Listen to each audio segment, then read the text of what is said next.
And the idea was just that it's a hostel like any other hostel, and you stay there. But because we live in the town, and everybody working in the hostel knows everybody in the town, then we can just link people to projects. And there doesn't need to be a cost for that. There is no cost for that. You just link people to projects. People stay and pay their board and pay to stay in the hostel. But besides that, there should be no cost for volunteering. So then I ran the hostel for the next 4 years, and yeah, I think at this stage I'd have quite a good idea of what costs are involved, and on the other side then what profits are involved for these huge companies that take hundreds and thousands of people all over the world to have a life-changing experience.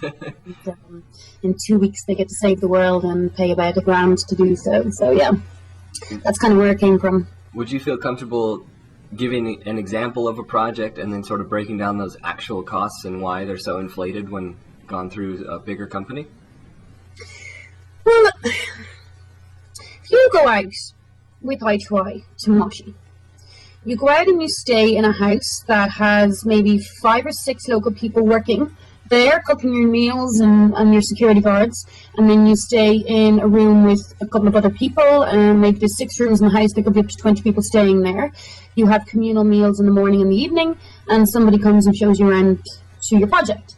After that, there's no follow-up on projects. There's nobody employed to, they pretend there is in a way. They say, oh, we have somebody there overseeing projects. But you've got one dude who's just dropping people off who can come in for anything between 2 weeks and 3 months, drop them off to a project. You ask I2I, you ring up London and you say, I'd like to go to Moshi, please give me an idea of projects out there. They'll send you a generic email.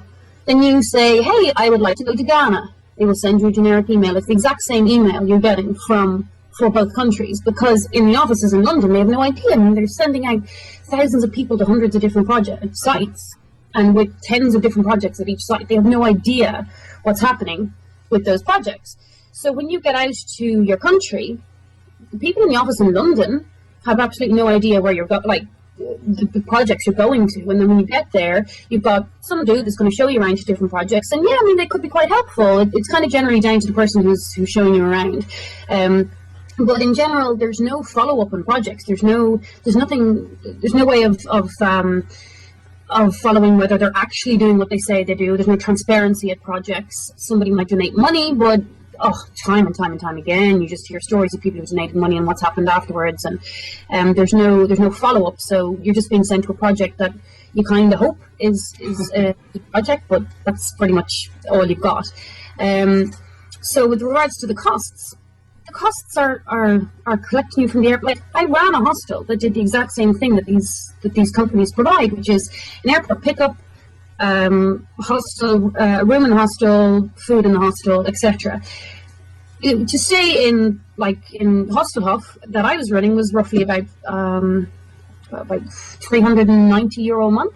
Whereas if you go to I2I or CCS or GBS or any of these big companies, for 1 month, the least you're going to pay is €1,500–1,600, like 4 times the price. But there's no difference in what is provided. I would like to think that we provided a better service because we actually did huge amounts of follow-ups on projects. We had people actively involved all the time in following what was going on. We dropped projects that we knew were not doing what they said they were supposed to be doing, etc.